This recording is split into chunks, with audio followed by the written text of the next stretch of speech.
Heavenly Father, we thank you. We lift your name on high. We give you all the glory. You are the King of all kings, the Lord of all lords. We come before you with hearts full of gratitude this day. Thank you, Lord, for the gift of life. Thank you, Lord, for the breath in our lungs. Thank you, Lord, for your faithfulness, your loving kindness. Thank you, Abba, for your tender mercies. They are new every morning, and great is your faithfulness. And so, with a heart full of thanks and worship, we've come to thank you for your endless love. Abba, we invite your presence. Sweet Holy Spirit, we welcome you. May your presence fill this place. May your presence fill our hearts. May every heart be open to encounter you today. May you guide us. May you inspire us. May you speak to us through your word. In the mighty name of Jesus, we surrender. We surrender this service to you. We surrender our hearts to you. We commit our all into your hands. Abba, we ask that you take control of every part of this session, the worship, the word. We decree and declare in the name of Jesus that nothing is permitted to go wrong. Let your will be done. Let your purpose alone be fulfilled in the name of Jesus. And Lord, we ask for the forgiveness of our sins, anything that may hinder our fellowship with you this day, whether knowingly or unknowingly. Cleanse us, Lord, purify our hearts so that we can worship you in spirit and in truth. And Lord, we pray in the name of Jesus that you lead us into a deeper worship experience with you, even in the delivery of the word. And Lord, you will ordain your words in our mouth in the mighty name of Jesus, that your word will come in power and in clarity as you reveal yourself, Jesus. And so, Lord, we pray that everyone here will leave transformed in the mighty name of Jesus. To you be all the glory and all the praise. We give you all adoration. In Jesus' mighty name, we pray. Amen and amen. Amen. Welcome, family. God bless you. Thank you for joining us this morning. I'm going to quickly go into the word before we start to pray. I believe it was yesterday. The Lord was speaking to me about the communication of the ego. And so I was doing some research on how the ego communicates and why they communicate, or the different sounds that they make. And as I did my research, I heard so many sounds of the eagle, of course, and I just left it there. But when I woke up this morning, strangely, I started to hear the chirpings of birds around here, which, to be honest, we've been in this house for about 6 months now. I've never heard the sound of any bird around here.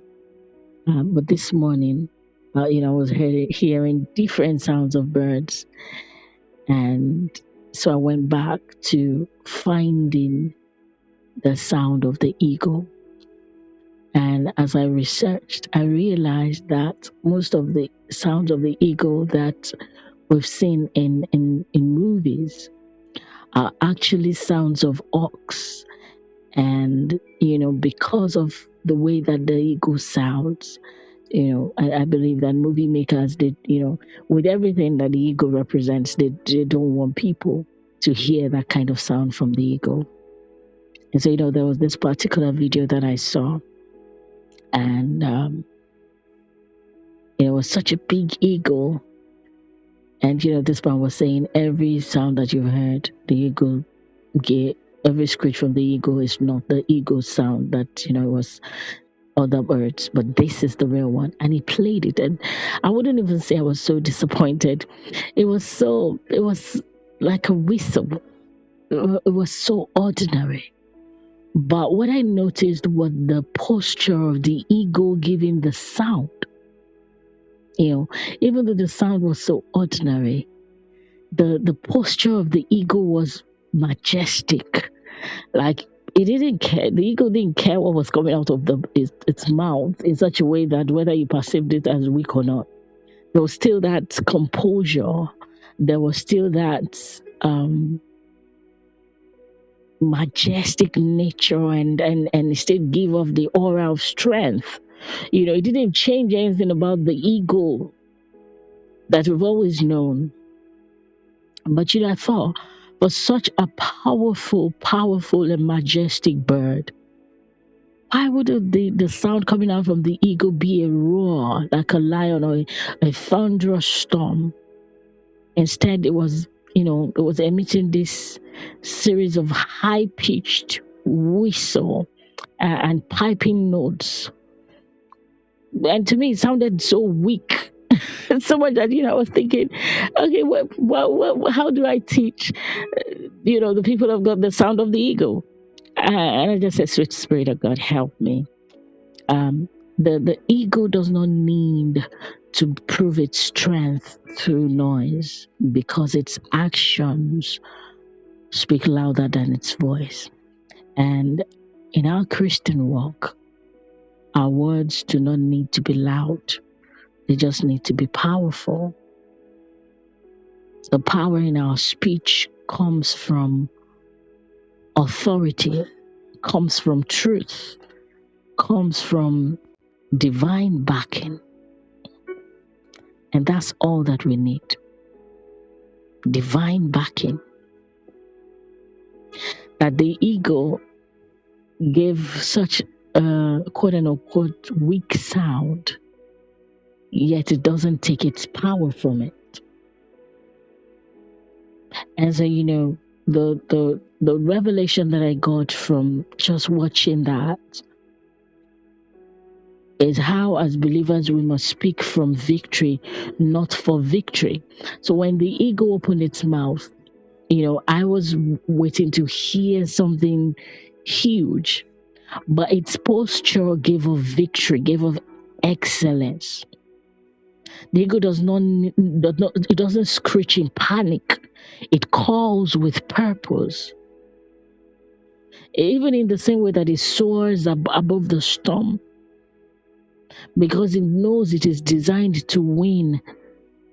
So whether the sound of the ego is weak to the ears of human, it's still coming from the place of victory, not for victory. And the example that comes to mind is in 1 Samuel 17, verses 45 to 47. It says, Then David said to the Philistine, You come to me with a sword. Small David, right? And we have Goliath all big and looking so powerful and roaring, I will take you down. Israel, I will end you today. Okay, the Bible doesn't say that, but you get what I'm trying to say. There's this picture when we talk about something powerful, we have this picture in mind, right? But David doesn't represent that. So he comes to Goliath after Goliath has roared all this word and profanity against Israel and the God of Israel. David comes in his very tiny, body. So you come with a sword, with a spear, and with javelin, but I come to you in the name of the Lord, God of hosts, the God of the armies of Israel, whom you have defied. David did not beg God for victory here during the battle. He declared that victory before the battle even began. I spoke with faith, not fear. So there are times when you're speaking in faith and it just doesn't sound like it, but it doesn't change the fact that you're speaking in faith. Yes, people can actually be loud and sound bold and yet speaking from fear. So what matters is that as a believer, you're speaking the outcomes. You're speaking the outcome that God has already promised you, not just the challenges that you're facing. Romans 8:37 says, "Yet in all these things we are more than conquerors through him who loved us." Your words as an eagle must reflect your position in Christ, not your temporary circumstances. There are times when my children will ask for some things and I'll say, "Oh, we don't have money for that." Or sometimes carelessly, I'll say, "We're not that rich," carelessly. And the Spirit of God will say to me, "You're speaking from your circumstances." And so I began to rewire myself, not to react from where I am, but from where God has positioned me in a place of power. And so sometimes this is how we miss out on things. And then you just say, "Oh God, everything that God spoke of, everything that the prophet said concerning me did not come to pass this year." It's because most of the time you perceive those words from your current situation rather than the position in Christ. Another thing that I learned from the sound of that eagle is that it wasn't a lot of sound. It was so straightforward. And, I was waiting for maybe a lot of chipping and chirping and all of that. But no, it wasn't a lot of sound. The eagle does not use verbosity. It speaks with precision. And this is the power of a few words. Eagles don't waste their energy on unnecessary noise. And likewise, Christ, our perfect example, spoke few words, but each word carried power. Each word carries power. Give me a second, family. I need to solve this.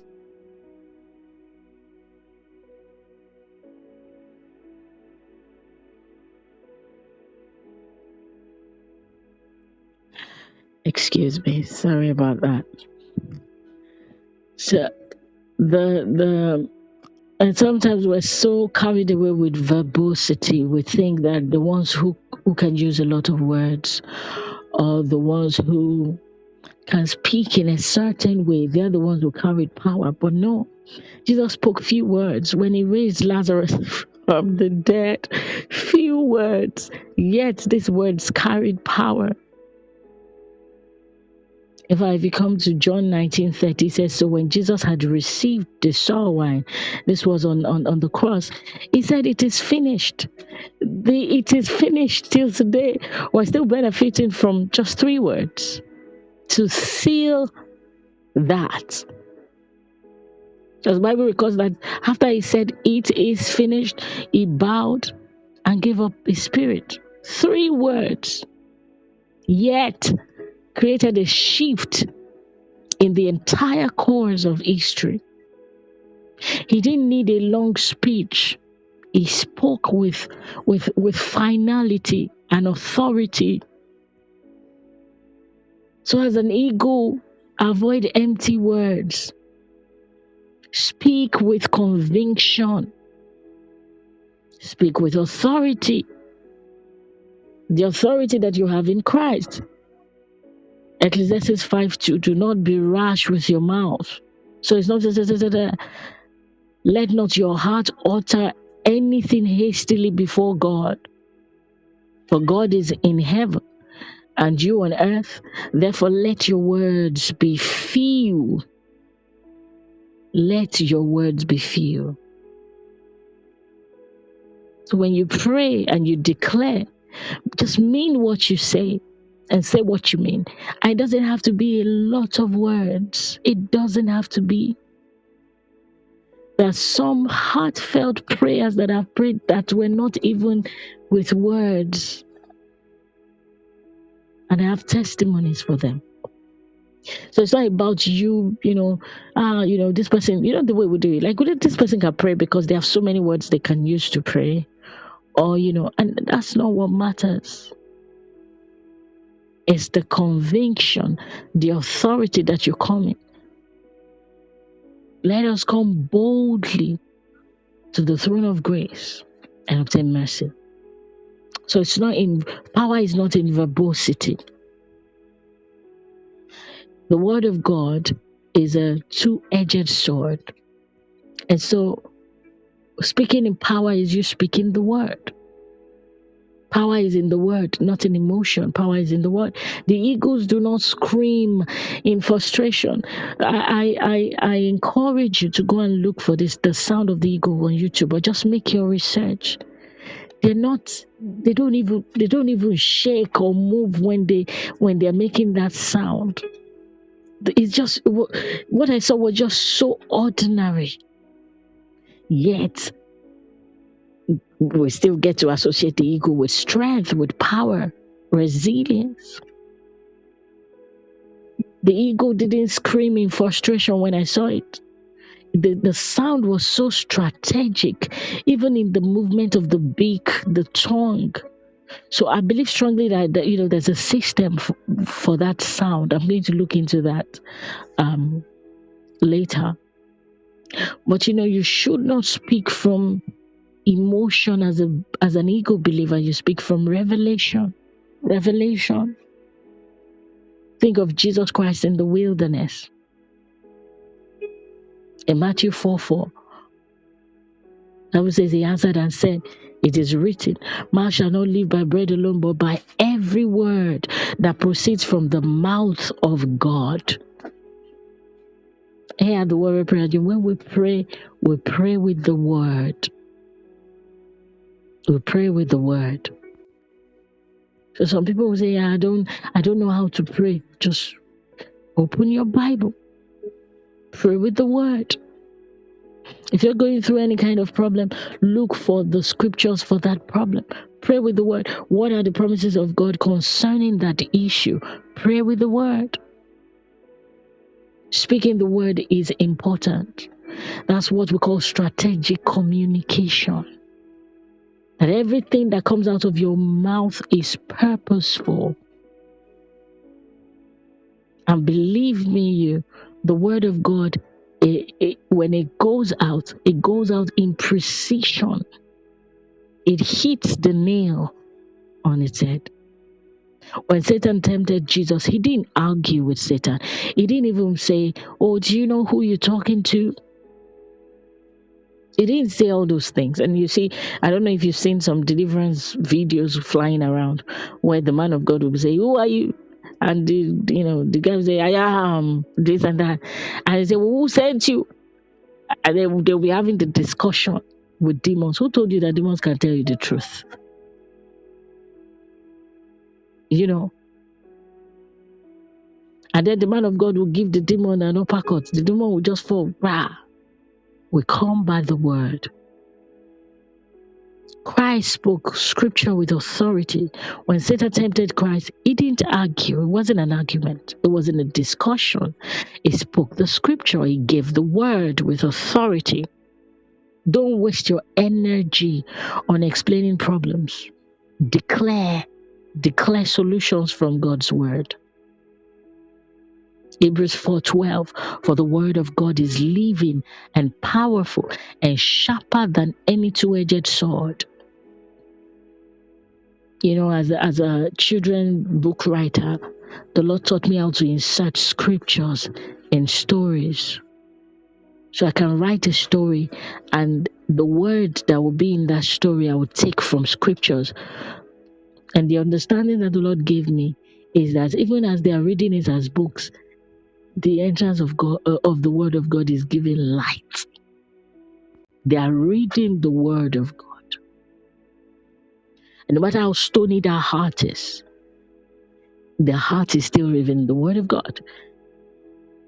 And it's a living and powerful sword, the word that is sharper than any two-edged sword. So when you're faced with trials or whatever, use the word, not emotions. So we don't go by, if you have to cry, cry. I cry in the place of prayer. That's not a problem, but make sure that you use the word. So you just don't come and just cry, cry, cry and go. Come by the word. So I said something about speaking with divine backing. And I don't know if this has ever happened to you. Sometimes you come to a place of prayer and all the things that will be going through your mind is what you have done in the past that is now standing against you in the throne room.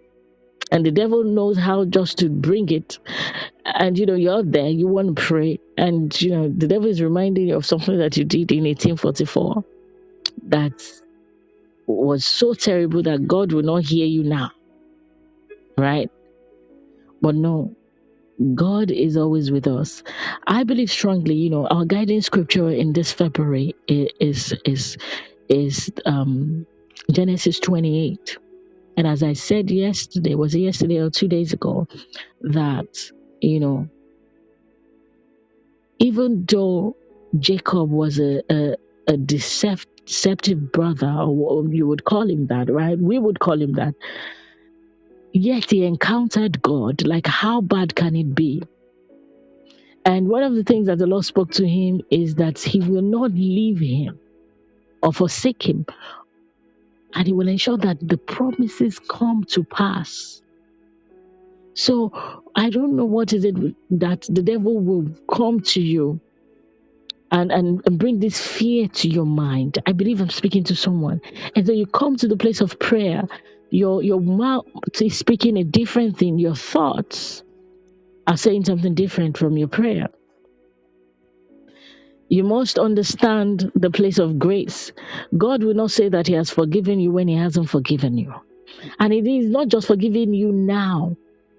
He forgave you. When Christ said it is finished, believe you me, it was a done deal. The Bible says, while we were yet sinners,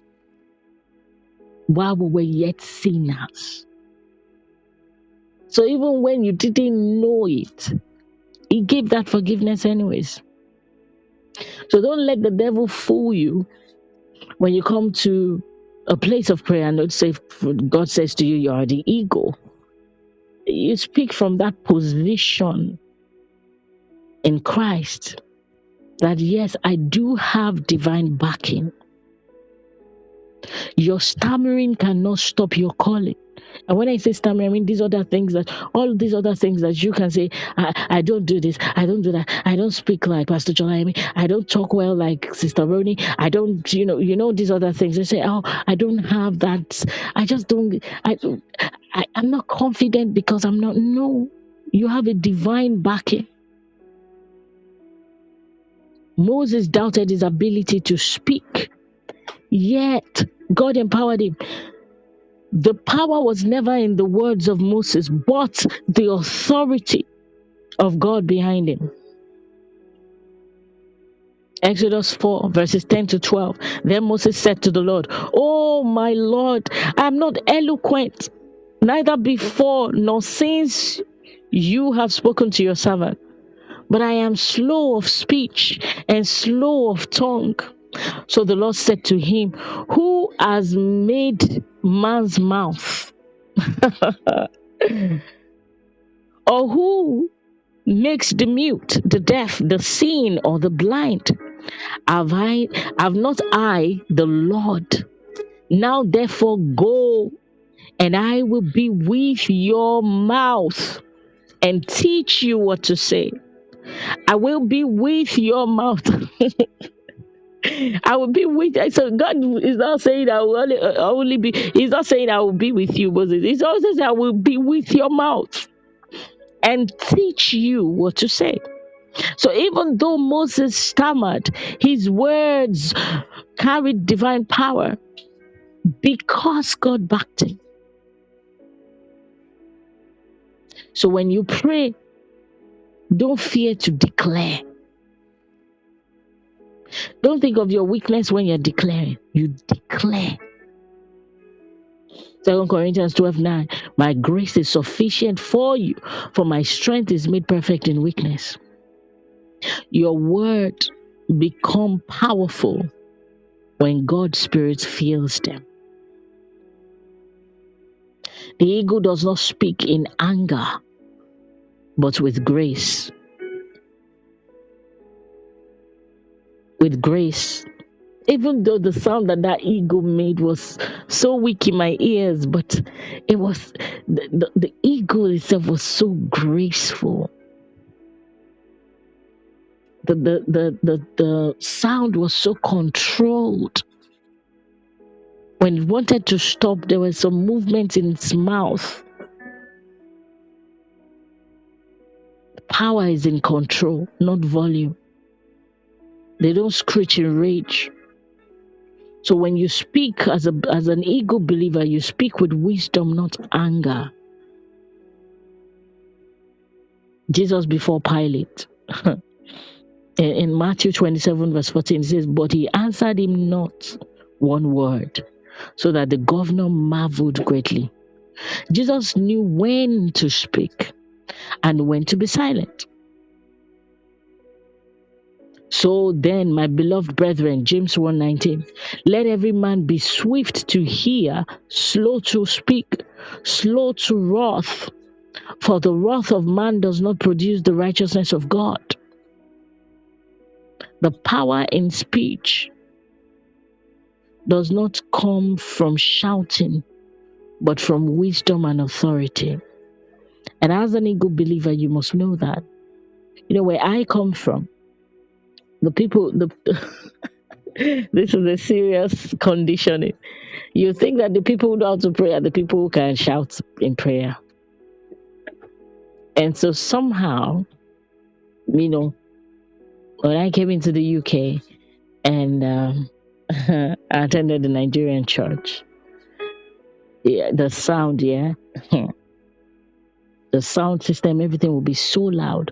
But whenever we had a preacher who is from around here and they come to preach, as soon as they come into the church, you start to see their faces, that they can see that the drum sound is too loud, everything like that. And you know, my pastor would tell the sound engineers to reduce everything. And so every time we the way that we know that we were having people who were not from Africa is that my pastor would say, reduce oh, the sound is too loud. The following Sunday, everything will be loud again, you know. And the church that I attend now, it's a diverse, they have diverse audience, but the way that they pray is not, and once you come in, you can tell that the presence of God is there. And you know, the prayer is not, it's just so soft, and do you get, but it carries power. I'm not saying that the ones who shout is not, is a cultural thing, because truly, if you're most of the time the pastors who just speak softly, people take them for granted. I don't know why, but there are some of them that in their softness, you know, even you know that when they decree by the election of grace, it comes to pass. So we have to rewire ourselves to know that it's not in the way we have painted it. It's not in the way we have painted it. The ego is not a parrot. And so when the ego speaks like a parrot. Have you heard the sound of a parrot before? The parrot repeats almost everything that you say.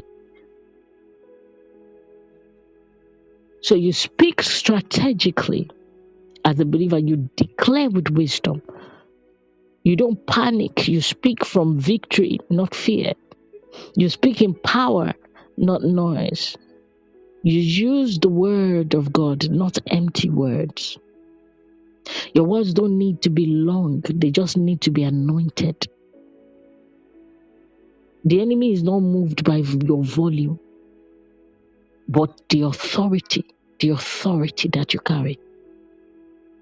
So, you know, you may call the eagle a weak sounding bird, but weak sounding doesn't mean powerless. So maybe you sound weak, or, you know, the description that Moses gave himself, maybe that's what is in your own bio. But your strength is in God, not in how loud you are. Your strength is in God. Your strength is in God. It's so powerful. And one of the things that came to mind when I was meditating was neuro linguistic programming. You program your mind. You program your mind with that word.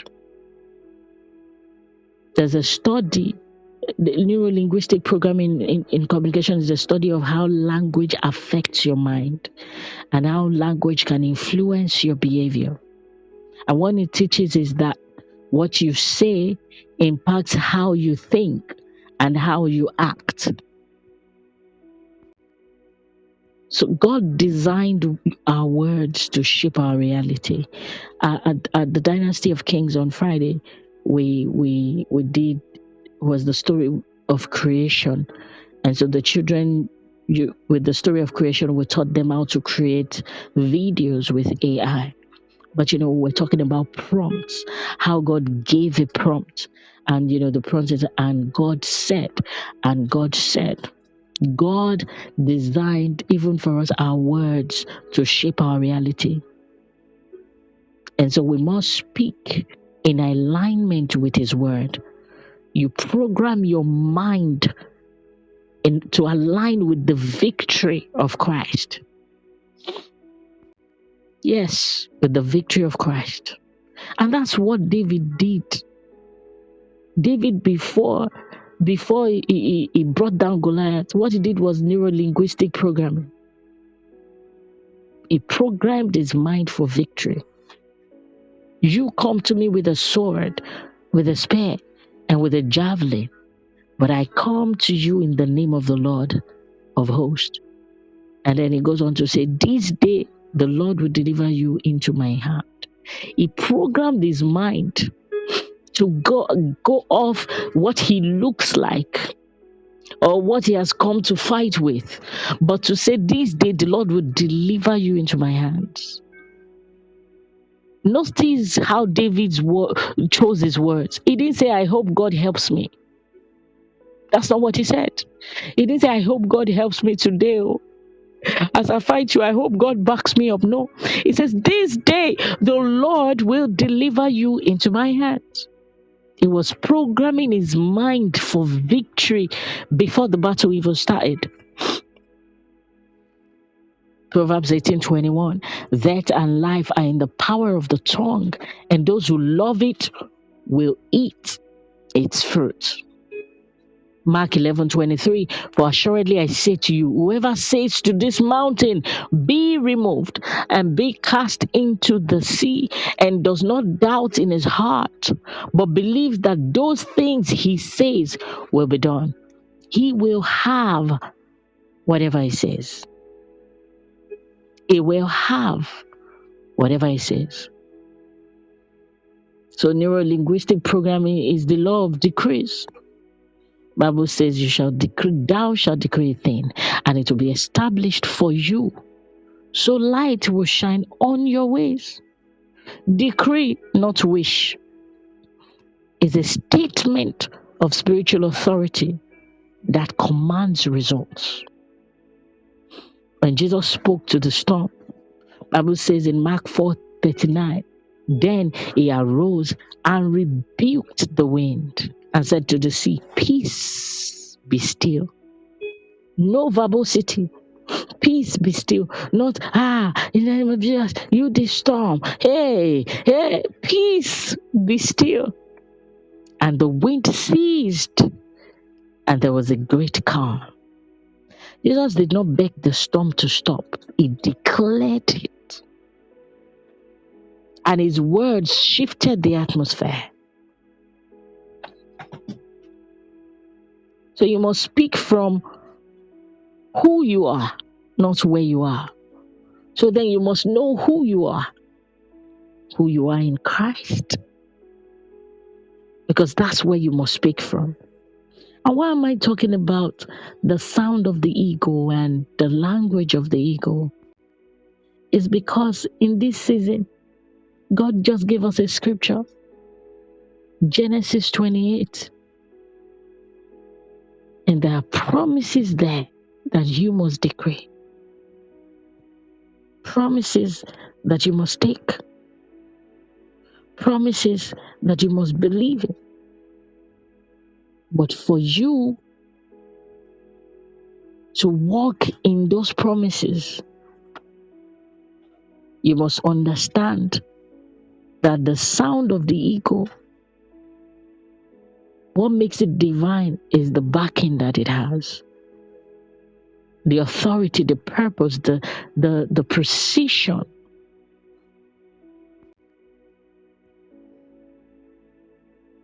The precision. And so we're going to decree. But just so I bring everything together. Ego, the E is to establish authority. You speak with conviction. You speak with conviction. And to speak from a place of conviction, you must have perceived it. I will do anything, and it shall spring up forth. Can you not perceive it? You must perceive it. The words that you want to speak, you must have created a picture that has programmed you for victory. That you know for sure that here that I stand is in Christ, and whatever I declare from here, it must be so. It must be so. The A is to articulate with purpose. Like I said, you avoid empty words and verbosity. Jesus didn't talk much, but you see power being manifest. So avoid unnecessary talk. Speak with the wisdom of God. Short, powerful statements. Short but powerful.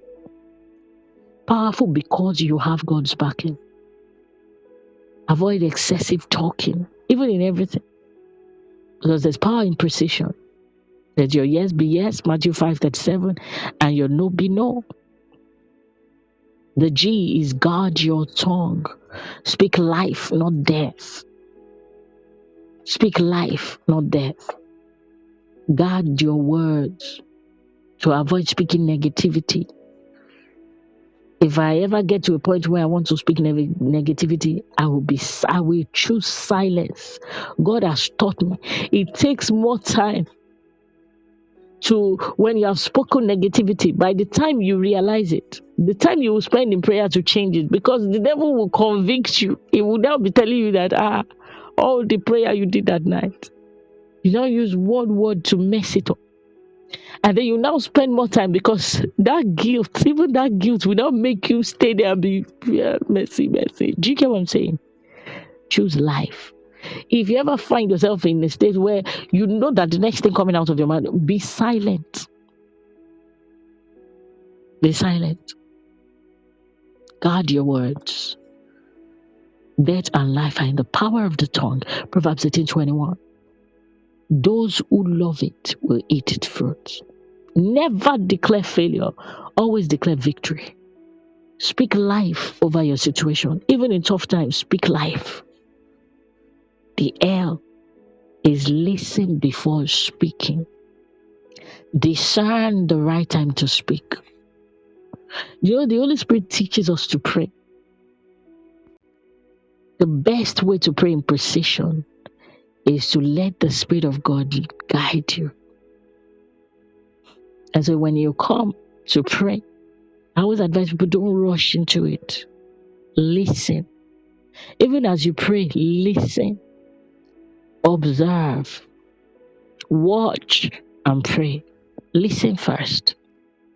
Listen first. Listen first. You know, when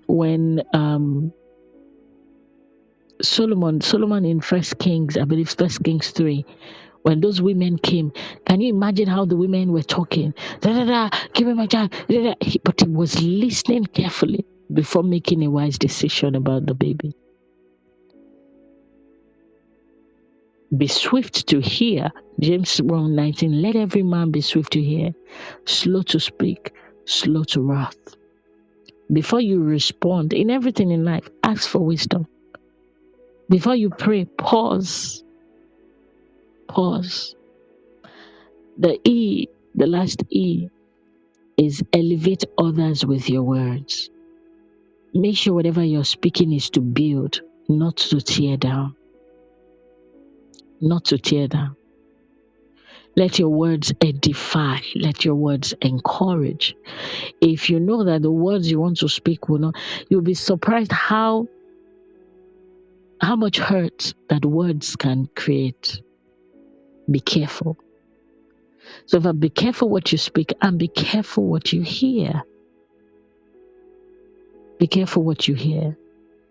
God is calling some of us into the ministry of Barnabas, the son of encouragement. Everything you speak must uplift, must build, must empower. Ephesians 4:29, let no corrupt words proceed out of your mouth, but what is good for necessary edification, that it may impart grace to the hearers. That it may impart grace to the hearers. If what you want to speak will not edify, don't speak it. In fact, I told somebody recently, stop calling me. Stop calling me. If you want to tell me anything, text me. At least by the time I start the first one, second one, if I see that it will not edify me in this season of my life, I will not bother to read it again. If it will not impart grace, I will not bother to read it again. Use your words to uplift, not to destroy. Let your words encourage others daily. Daily. May the Lord grant us understanding.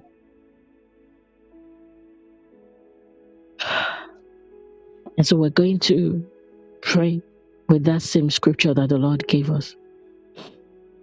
Speak life. Your words shape your reality. Speak life. Wherever you are, I want us to pray. Father, help me to speak with divine authority. You know that you have been given that authority, but walk in it. It's time for you to walk in it. I've given you authority to trample on snakes and scorpions and to overcome every power of the enemy. Nothing will harm you. May I never doubt your power or your promises. In the name of Jesus, go ahead and pray.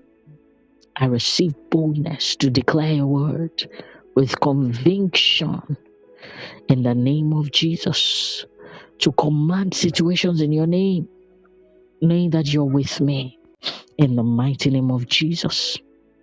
Lebakoste parentelia geduza ila bajada rakatapa libosoze ia kila barundede. Somebody pray, Lord, guard my tongue. Majakata liparu kata idevele kisoze de berunda gaya. Help me to speak life, not death. To choose words that build up, not tear down. In the mighty name of Jesus. Mazde kotoli dabaranda. We receive discernment to listen first, discernment to watch before praying. Maliga runde de zalige zote lige do saya. O branda katole diededeshe. Mereketeli geduza zeta libarunda gada. Lord, fill our mouths with your wisdom. In the name of Jesus. Somebody pray that prayer. Lord, fill my mouth with your wisdom. Malegarondes de pato librendes de kede. And some of you, what you have to pray for is the power of silence. Help me to know when to be silent and when to speak. Go ahead and pray that prayer. The grace to wait on you before responding, knowing that sometimes silence is the most powerful form of communication. Lord, the grace to wait on you before speaking, before responding. I receive it this day in the mighty name of Jesus. Oh, thank you, dear darling Abba Father. If you have your Bibles open, Genesis 28, we're going to declare the word, the promises of God in it. I'm going to pray with that scripture. Genesis 28, verses 13 to 15 says, and behold, the Lord stood above it and said, I am the Lord God of Abraham, your father, and the God of Isaac, and the land on which you lie, I will give you and your descendants. Also, your descendants shall be as the dust of the earth. You shall spread abroad to west and the east, to the north and the south, and in you and in your seed all the families of the earth shall be blessed. Behold, I am with you and will keep you wherever you go. I will bring you back to this land, for I will not leave you until I have done what I have spoken to you. I want you to begin to declare those words in the name of Jesus. I decree and declare that the land, the territory, the resources I stand on belongs to me, just as God has promised Jacob. Every place I set my foot, I take possession of it in the name of Jesus. I claim my inheritance. I claim my portion. Everything that belongs to me, according to the will of God, will not be denied me. In the mighty name of Jesus, go ahead and claim that promise. Ebalika ronde sekedo rande kashede dida baharande. I will reap the good of the land. I will reap the good of the land. Go ahead and pray. Mazeko to rande deza lida di. Even Joshua 1:3 says, every place that the sole of your foot will tread upon, I have given you, as I said to Moses. Male karunde ziprende kiapadosa. I receive it in the name of Jesus. Oh, Maseketelia Brende Doja La Pahande Do. It says, your descendants shall be as the dust of the earth. You shall spread abroad to the west and to the east. You shall spread abroad to the west and to the east, to the north and to the south. Go ahead and claim it. We decree divine multiplication, divine expansion in the name of Jesus over all that pertains to us. In the mighty name of Jesus, we decree and declare in Jesus' name divine expansion, divine increase will flourish in every direction. In the mighty name of Jesus, in our businesses, in our ministry, in everything in our lives, we multiply, we expand beyond limits, we break every limitation, we expand beyond limits to the north, to the south, to the east, and the west. In the mighty name of Jesus. Ebale korondo zuzo zikatole brande de mejeketeli baranda da sikatole brande de. Oh, my leader, we decree that our descendants become sources of blessings to the nation. Oh, Mali Brande Zoza. Through our lineage, the earth shall be blessed. The favor of the Lord rest upon us. In the name of Jesus, the favor of the Lord rest upon those connected to us. We become conduits of divine blessings. In the mighty name of Jesus, la paka ronda sibredi geliga ronde zeza yete shida. Oh Lord, we thank you. That scripture in verse 15 says, behold, I am with you and I will keep you wherever you go. Begin to declare divine protection over you, over your family, over your nation. In the name of Jesus, we decree that God's presence will go with us wherever we go. We will never walk alone. The protection of the Almighty God is upon us, upon every family connected to this altar. In the name of Jesus, God will keep us safe, guard our steps, bring us into our destiny. In the name of Jesus, every promise of God concerning our lives is coming to pass. In the mighty name of Jesus. Thank you, dear darling Abba Father. It says in verse 15, I will bring you back to this land, for I will not leave you until I have done what I have spoken. I will bring you back to this land. Is restoration. I want you to begin to decree divine restoration and fulfillment of promises over your life, over every brethren, every sibling on this altar. In the name of Jesus, as the Lord promised to bring Jacob back to the land, we decree that God is bringing back everything that we have lost. In the name of Jesus, we walk into the fullness of His blessings. We walk into the fullness of His plan for us. In the mighty name of Jesus, sota pariande de jeligarua di bazoza. Just as the Lord assured Jacob that He will not leave him nor forsake him, we declare that God's presence is with us. God's presence is with us in our nation. God's presence is with us in our families. Let that be a God's presence is with us in our ministries. In the Spirit. mighty name of Jesus. Oh, we will not do life without Christ. Balikarunde zegedeli baziota. As the people of God, we walk in divine ownership. We walk in divine multiplication. We walk in the fulfillment of every promise from God. In the mighty name of Jesus. Abba, Father, we thank you. We bless your name, Lord. We give you all the praise and all the glory. To you alone be all the praise. Jesus. In Jesus' mighty name, we have declared, Amen Amen. and Amen. Hallelujah.